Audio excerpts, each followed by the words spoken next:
ನಮಸ್ಕಾರ. ಮತ್ತೆ ನಿಮಗೆಲ್ಲ ಮನಿ ಮಾತು ಕಾರ್ಯಕ್ರಮಕ್ಕೆ ಸ್ವಾಗತ. ನಿನ್ನೆ ಏರಿಸ್ತಾ ಇವತ್ತು ಢಮಾರ್ ಅಂತ ಬೀಳಿಸ್ಬಿಟ್ಟ.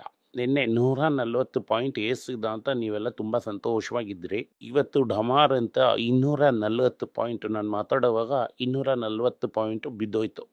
ಇವತ್ತು ಸ್ವಲ್ಪ ಲೇಟಾಗೆ ನಾನು ಮಾತಾಡೋದಕ್ಕೆ ಶುರು ಮಾಡಿದೆ. ಬೆಳಗ್ಗೆ ಒಂದು 250 ಪಾಯಿಂಟ್ ಹಾಕಿದ್ದ. ಮ್ಯೂಚುವಲ್ ಫಂಡ್ಗೆ ಫೋನ್ ಬಂತು, ಅವ್ನ ದುಡ್ಡನ್ನ ಅಲ್ಲಿ ಇಳಿಸ್ದ. ಸೊ ಹಂಗೆ ಇಳಿಸಿದ ತಕ್ಷಣ ಹಂಗೆ ದೊಡ್ಡ ಕಲ್ಲು ತೊಗೊಂಡು, ಬಂಡೆ ಕಲ್ಲು ತೊಗೊಂಡು FIAನ ಕೆಳಗಡೆ ಹಾಕ್ದ. ಅದು ದಡಾರ್ ಅಂತ ಮತ್ತೆ ಕೆಳಗಡೆ ಬಿದ್ದೋಯ್ತು. ನಾನು ಯಾವಾಗೂ ನಿಮ್ಗೆ ಹೇಳ್ತಾ ಇರೋ ಥರ ನಿಮ್ಮ ದುಡ್ಡನ್ನ ಇಟ್ಕೊಂಡು ಅವರು ಮಂಗತ ಆಡ್ತಾ ಇದ್ದಾರೆ. ಇಡಪ್ಪ ಇಡಪ್ಪ ಇಡು ಅಂತ ಹೇಳ್ತಾ ಇದ್ದಾರೆ. ಇಟ್ಟರೆ ಅಂದರೆ ಕೈ ಹೋಗ್ಬಿಡುತ್ತೆ. ಅದರಿಂದ ಇವತ್ತಿನ ಏಟಿಗೆ ಒಂದು ರೀಸನ್ ಹೇಳಬೇಕಲ್ಲ ನಾವು. ಸೊ ಅದು ಬಂದು ಜಪಾನು. ಯಾಕಂದರೆ ನಿನ್ನೆ ಅಮೇರಿಕಾದಲ್ಲಿ ಮೆಮೋರಿಯಲ್ ಡೇ ಹಾಲಿಡೇ. ಅದರಿಂದ ಇವತ್ತು ಜಪಾನಲ್ಲಿ 1989 ನಂತರ ಇತಿಹಾಸದಲ್ಲೇ ಇಲ್ಲದೆ ಇರೋ ಹಾಗೆ ಜಾಪನೀಸ್ ಬಾಂಡ್ ಈಲ್ಡು 3% ದಾಟಿದೆ. ಇದರಿಂದ ಅಮೇರಿಕಾ ಜಾಪನೀಸ್ ಗೌರ್ಮೆಂಟ್ ಕೊಡಬೇಕಾಗಿರೋಂಥ ಬಡ್ಡಿ ಅಂತ ರಾಕೆಟಲ್ಲಿ ಏರ್ಬಿಟ್ಟು ಕಡಿಮೆ ಬೆಲೆಗೆ ಬಾಂಡ್ನ ಮಾರೋದಕ್ಕೆ ನೋಡಿದ್ರು, ಆದರೆ ಆಗಲಿಲ್ಲ. ಅದೇ ಇದಕ್ಕೆ ಏನಪ್ಪ ದಾರಿ ಅಂತ ನೋಡ್ದ ಜಪಾನವನು. ಅಮೇರಿಕಾ ಬಾಂಡ್ನ ಮಾರ್ಬಿಡೋಣ ಅಂತ ಮಾರ್ತಾ ಇದ್ದಾನೆ ಇನ್ನೊಂದು ಸೈಡಲ್ಲಿ. ಅಮೇರಿಕಾ ಬಾಂಡ್ ಮಾರಿದ್ರೆ ಅಮೇರಿಕಾ ಈಲ್ಡು ಏರುತ್ತಲ್ವಾ, ಯಾರಿಗೇನಾದ್ರೇನು ನನ್ನ ತಲೆ ತಪ್ಪಿಸ್ಕೊಂಡ್ರೆ ಸಾಕು ಅಂತ ಹೇಳಿ ಅವನ ತಲೆನ ಕಾಪಾಡ್ಕೊಳ್ಳೋದ್ರಲ್ಲಿ ಅವನು ಗುರಿಯಾಗಿದ್ದಾನೆ. ಒಟ್ಟಿನಲ್ಲಿ ಇದು ಒಂದು ಹೊಸ ಅನ್ಸರ್ಟಿನಿಟಿ. ಧಮಾರ್ ಅಂತ ಬಿದ್ದೋಯ್ತು. ನೆಕ್ಸ್ಟ್ ಗೋಲ್ಡ್ ತುಂಬ ಕಷ್ಟಪಟ್ಟು ಮೇಲೋಗಿ 9,000ಕ್ಕೆ 5 ರೂಪಾಯಿ ಕಡಿಮೆ ಇದೆ ಇವಾಗ. ಅಲ್ಲೇನಪ್ಪ ಅಂದರೆ 3,400 ಹತ್ರ ಬಂದು ನಿಂತಿದೆ.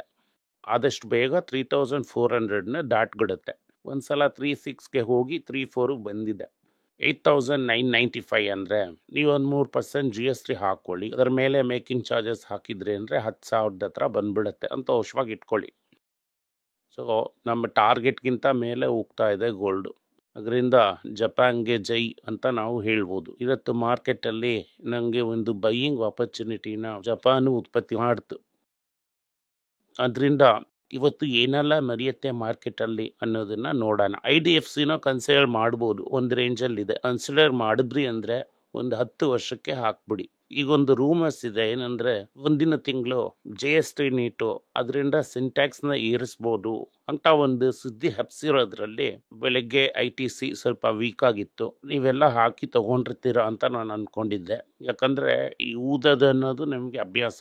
ಒಂದೇ ಸಲ ಏರಿಸ್ಬಿಟ್ಟ ಅಂತ ಇಟ್ಕೊಳ್ಳಿ, ಚೈನಾ ಸಿಗರೇಟ್ ಬರುತ್ತೆ, GGPinದ ಎಲ್ಲ ರೆವೆನ್ಯೂನು ಹೋಗುತ್ತೆ. ಸೊ ಅದರಿಂದ ಬರೋ ಡ್ಯೂಟಿನ ನಾವು ತಗೋಬೇಕು ಅಂದರೆ ಒಂದು ಲೆವೆಲ್ಗೆ ಮೇಲೆ ಕಾಂಟ್ರಾಬ್ಯಾಂಡ್ನ ನಿಲ್ಲಿಸಬೇಕು.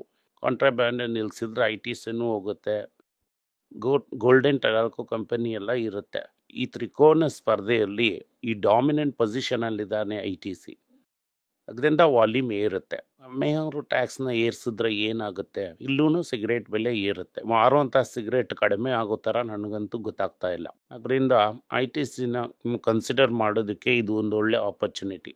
ಇದು ಪಟಾಕಿ ಲಿಸ್ಟಲ್ಲಿ 2ನೇ ಸ್ಟಾಕು ಕನ್ಸಿಡರ್ ಮಾಡೋ ಥರ ಬಂದಿದೆ. 3ನೇದು ಇನ್ನೂ ಬಂದಿಲ್ಲ. ಆದರೂ ನಿಮಗೆ ಒಂದು ಆಶ್ಚರ್ಯದ ಸುದ್ದಿ ನಾನು ಹೇಳ್ತೀನಿ. ಈ ಹಾರ್ಟ್ನ ಸರಿ ಮಾಡೋದಕ್ಕೆ ಒಂದು ಸೂಜಿ ಇರಬೇಕು. ಒಂದೇ ಸೂಜಿ ಹಾಕಿದ್ರೆ ಹಾರ್ಟ್ ಸರಿ ಹೋಗ್ಬಿಡುತ್ತೆ. ಆದರೆ ಅದಕ್ಕೆ ಪೇಟೆಂಟ್ ಇದೆಯಂತೆ.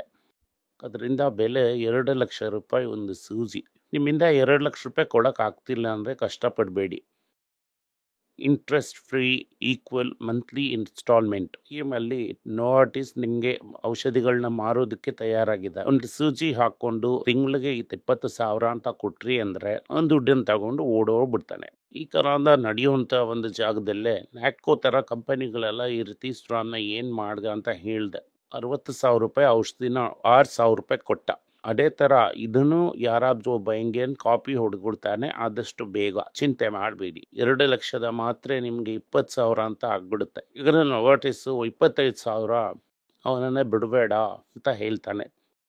ಆದರೆ ಇದರಿಂದನೇ ನ್ಯಾಟ್ಕೋ ಫಾರ್ಮಾ, ಡಾಕ್ಟರ್ ರೆಡ್ಡಿ ಈ ಥರ ಕಂಪ್ನಿಗಳನ್ನೆಲ್ಲ ನಾವು ಕನ್ಸಿಡರ್ ಮಾಡಬೇಕು. ಅವರ್ಟಿಸ್ ಮಾಡ್ದ ಸುಲಿಗೆ. ಈಗ ಸದ್ಯಕ್ಕೆ EMIಯಲ್ಲಿ ತಗೊಂಡೇ ಸೂಜಿ ಹಾಕಿಸ್ಕೋಬೇಕು ಹಾರ್ಟ್ಗೆ ಅಂದರೆ. ಇದಕ್ಕೆ ಬದಲಾಗಿ ಡೈಲಿ ನಡೆದು ವಾಕಿಂಗ್ ಮಾಡಿ ನೋಡ್ಕೊಂಡ್ವಿ ಅಂದರೆ ಹಾರ್ಟ್ಗೆ ಯಾವ ತೊಂದರೆನೂ ಬರದೇ ಇರುತ್ತೆ. ಅದಾದಮೇಲೆ ಇಂಡಿಯಾದಲ್ಲಿ ಯೂನಿಕಾರ್ನ್ 100 ಆಗ್ಬಿಡ್ತು 200 ಆಗ್ಬಿಡ್ತು ಅಂತೆಲ್ಲ ಸಿನಿಮಾ ತೋರಿಸ್ತಾ ಇದ್ದಾರೆ ನಮಗೆ ಗೌರ್ಮೆಂಟ್. ಈ ವಿಷಯನ ಮಾತಾಡಲ್ಲ. ಏನಪ್ಪ ಅಂದರೆ 100 ಯೂನಿಕಾರ್ನಲ್ಲಿ 20%ಗಿಂತ ಮೇಲೆ ರೆವೆನ್ಯೂ ಕಡಿಮೆ ಆಗ್ತಾನೆ ಇದೆಯಂತೆ. ಕೆಲವ್ರು ಏನಂದ್ರೆ ಬೈಜೂಸು ಓಯೋ ಥರ ಎಲ್ಲದಕ್ಕೂ ಬೀಗ ಹಾಕ್ಬಿಟ್ರು. ಓಯೋ ಬೀಗ ಹಾಕಿಲ್ಲ ಅಂತ ಹೇಳ್ತಾನೆ. ಆದರೆ ನೀವು ಬುಕ್ಕಿಂಗ್ ಮಾಡಿಬಿಟ್ಟು ಅಲ್ಲಿ ಹೋದ್ರಿ ಅಂದರೆ ಅಲ್ಲಿ ಏನೂ ಇರಲ್ಲ. ಅದು ಬಲ್ದು ಬಾಗಿಲು ಓಪನ್ ಇದ್ರೂ ಬೀಗ ಹಾಕ್ದಂಗೆ. ಅದರಿಂದ ಸ್ಟಾರ್ಟಪ್ಗೆಲ್ಲ ಒಂದು ಅಧೋಗತಿ ಅಂತ ನಾನು ಹೇಳ್ತಾ ಇಲ್ಲ, ಒಂದು ರಿಪೋರ್ಟ್ ಹೇಳ್ತಾ ಇದ್ದೆ. ನನಗೆ ನಾನು ಮುಂಚೆನೇ ಹೇಳಿರ್ತಾರ, ಅಮೇರಿಕಾದಿಂದ ದುಡ್ಡು ಬಂದರೆ ಇವರು ಪ್ರಕಾಶಮಾನವಾಗಿ ಇರ್ತಾರೆ. ಅಮೇರಿಕಾದಿಂದ ದುಡ್ಡು ಇಲ್ಲ ಅಂದರೆ ಇವರು ಸಪ್ಪಗಾಗ್ಬಿಡ್ತಾರೆ. ಅದರಿಂದ ಇದೇನೇ ನ್ಯೂಸು. ಅದರಿಂದ ರೆವೆನ್ಯೂ ಕಡಿಮೆ ಆಗ್ತಾನೇ ಹೋಗ್ತಾ ಇದೆ ಅಂತ ಹೇಳ್ತಿದ್ದಾರೆ. ಇಂಡಸ್ಇಂಡ್ ಬ್ಯಾಂಕ್ ಬಂದು 2% ಅಪ್ಪಿತ್ತು ಬೆಳಿಗ್ಗೆ. ಈ ಕ್ಲಾರಿಫಿಕೇಶನ್ ಎಲ್ಲ ಅಶೋಕ್ ಹಿಂದೂಜಾ ಕೊಟ್ಟಾದ್ಮೇಲೆ ಇನ್ವೆಸ್ಟರ್ಸ್ ಎಲ್ಲ ಹಿಂದೂಜಾ ಗ್ರೂಪ್ ಆದಂಥ ಇಂಡಸ್ಇಂಡ್ ಬ್ಯಾಂಕಿಗೆ ಥಮ್ಸ್ ಅಪ್ ಕೊಟ್ಟಿದ್ದಾರೆ. ಈಗ ಏಟು ತಿಂತಾ ಇರೋ ಮಾರ್ಕೆಟಲ್ಲಿ 2-2.5% ಅಪ್ಪಲ್ಲಿದೆ. ಒಂದು ವರ್ಷದಲ್ಲಿ ಬ್ಯಾಕ್ ಟು ಓಲ್ಡ್ ಫಾರ್ಮ್ಗೆ ಬಂದ್ಬಿಡುತ್ತೆ. ಆಗ ಎಲ್ಲರೂ ಪ್ರಾಫಿಟಬಲ್ ಆಗಿರ್ತೀವಿ. ಮ್ಯಾಕ್ಸಿಮಮ್ ಪ್ರಾಫಿಟ್ ಇರೋರು ಅದರಿಂದ ಹೊರಗೆ ಬರಬೇಕು ಅಂದರೆ ಹೊರಗೆ ಬನ್ನಿ ಆ ಸಮಯದಲ್ಲಿ. ಇದಾದ್ಮೇಲೆ ಈ ಅರ್ಲಿ ಮಾನ್ಸೂನ್ ಬಂದಿದ್ರಿಂದ ಯಾರ್ಯಾರಿಗೆ ಏನು ಇಂಪ್ಯಾಕ್ಟು, ಕೋಕಾಕೋಲಾನು ಪೆಪ್ಸಿನು ಕ್ಯಾಂಪನ್ನು ಬಿಳಿ ಬಟ್ಟೆ ತಗೊಂಡು ತಲೆ ಮೇಲೆ ಹಾಕ್ಕೊಂಡು ಗೋವಿಂದ ಗೋವಿಂದ ಅಂತ ಹೇಳಿ ತಿರುಪತಿ ಬೆಟ್ಟ ಹತ್ತಬೇಕಾಗಿರೋದೆ. ಸೇಲ್ಸ್ ಹಂಗೇ ಹೊರಟೋಯ್ತು. ಅಂದರೆ ಹಂಗೆ ಅದೇ ಥರ ಅವಸರವಾಗಿ ಏರ್ ಕಂಡೀಷ್ನರ್ ಮಾಡಿ ರೀಟೈಲಲ್ಲೂ ಹೋಲ್ಸೇಲ್ ತಲೆಯಲ್ಲೂ ಕಟ್ಟಿರುವಂಥ ಕಂಪನಿಗಳಿಗೆ ತುಂಬ ತಿಂಗಳುಗಟ್ಟಲೆ ಕೆಲಸಗಳಿರಲ್ಲ. ಇಂಡಿಗೋದಲ್ಲಿ ರಾಕೇಶ್ ಕಂಗ್ವಾಲ್ ಅಂತ ಒಬ್ರು ಇದ್ರು. ಅವ್ರನ್ನ ರಾಕೇಶ್ ಭಾಟಿಯಾ ಹೊರಗೆ ತಳ್ಳಿಬಿಟ್ರು. ಇವ್ರು ಹೋಗಿ ಸೌತ್ಲೆಸ್ ಚಾರ್ಟರ್ಸ್ ಚೇರ್ಮನ್ ಆಗಿ ಸೇರ್ಬಿಟ್ರು. ಅವರು ಇನ್ನೊಂದು 3.5% ಶೇರ್ನ ಆಲ್ಮೋಸ್ಟ್ 12,000 ಕೋಟಿಗೆ ಮಾರ್ಬಿಟ್ರು. ಅವರು 12,000 ಕೋಟಿಗೆ ಮಾರಿದ್ರು ಅಂದರೆ ಇನ್ಪುಟ್ ಕಾಸ್ಟ್ನ ಮೈನಸ್ ಮಾಡಿಬಿಟ್ಟು ಟ್ಯಾಕ್ಸ್ ಕಟ್ಬಿಟ್ಟು ಮಿಕ್ಕಿದ ದುಡ್ಡು ತಗೊಂಡ್ರೆ 20%. ಇದನ್ನೇ ಇಂಡಿಗೋ ಯಾಕೆ ಸರ್ ತಗೊಂಡಿಲ್ಲ ಅಂತ ಕೇಳಿದ್ರು. ಇದರಿಂದಾನೇ ಇಂಡಿಗೋ ತಗೊಂಡಿಲ್ಲ ಅಂತ ಈಗ ಅವರು ಅರ್ಥ ಮಾಡ್ಕೊಂಡಿರ್ತಾರೆ. ಓವರಾಲ್ ಆಗಿ ನೋಡಿದ್ರಿ ಅಂದರೆ ಮಾರ್ಕೆಟ್ ವೀಕ್ ಆಗೇ ಇದೆ. ನಮ್ಮ ಪಟಾಕಿ ಲಿಸ್ಟಲ್ಲಿ ಎಲ್ಲಾನು ಫ್ರೀ ಆಗಿರುತ್ತೆ. ಅವಸರ ಪಟ್ರಿ ಅಂದರೆ ದೊಡ್ಡ ಪ್ರಾಬ್ಲಮಲ್ಲಿ ಸಿಕ್ಕಾಕೋತೀರ. ಅದರಿಂದ ಕ್ಯಾಚಿಂಗ್ ಫಾಲಿಂಗ್ ನಿಫ್ಟ್ ಥರಾನೇ ಇದು. ಬೀಳ್ತಾ ಇರೋ ಮಾರ್ಕೆಟಲ್ಲಿ ಚಾಕುನ ಕರೆಕ್ಟಾಗಿ ಹಿಡಿಬೇಕು. ನೋಡ್ದಿರ ಕೈ ಇಟ್ರಿ ಅಂದರೆ ಚಾಕು ಕೈನ ಕಟ್ ಮಾಡಿಬಿಡುತ್ತೆ. ಧನ್ಯವಾದಗಳು. ಈ ವಿಡಿಯೋ ನಿಮಗೆ ಇಷ್ಟ ಆಗಿದ್ದರೆ ವಿಡಿಯೋನ ಲೈಕ್ ಮಾಡಿ, ನಮ್ಮ ಚಾನಲ್ನ ಸಬ್ಸ್ಕ್ರೈಬ್ ಮಾಡಿ, ಬೆಲ್ ನೋಟಿಫಿಕೇಶನ್ ತಟ್ಟಿ. ಸಾಧ್ಯ ಆದರೆ ಈ ವಿಡಿಯೋನ ನಿಮ್ಮ ಫ್ಯಾಮಿಲಿ ಫ್ರೆಂಡ್ಸ್ ಜೊತೆ ಶೇರ್ ಮಾಡಿ. ಧನ್ಯವಾದಗಳು.